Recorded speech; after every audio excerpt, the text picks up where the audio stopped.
I'm Congressman Peter Roskam from Illinois, and I'm in the back of one of the Ways and Means Committee subcommittee rooms in the Rayburn building.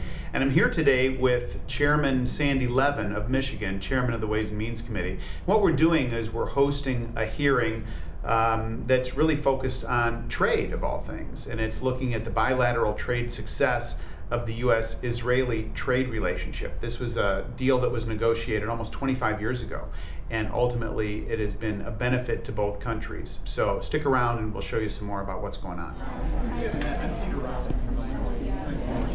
Give a hand to the panelists and give a hand to Peter Roskam, who's now going to give a few introductions.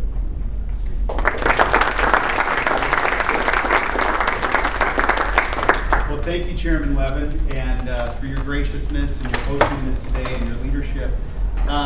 In 1985, I wasn't a member of Congress. I was a young person like many of you in this room, and I was knocking on doors in this building trying to get a job doing anything. And I have an independent recollection of 1985 and sort of resting my feet in one of those coffee shops over there. And it's an interesting thing to see this type of relationship that the United States and Israel have that go through a whole host of things. And here, obviously, today, we're here to talk about the trade relationship. I think Chairman Levin put it very, very well when he talked about this idea of trying to work together and come together and seeking relationships that are both, and I think he was very artful in how he described that, nations are competitive, but they can be complementary too.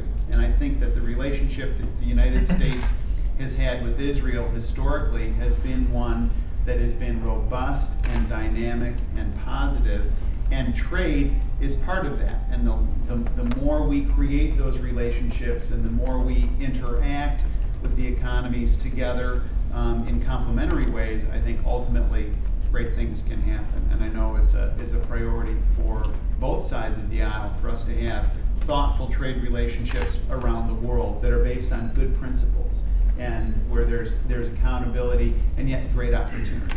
So you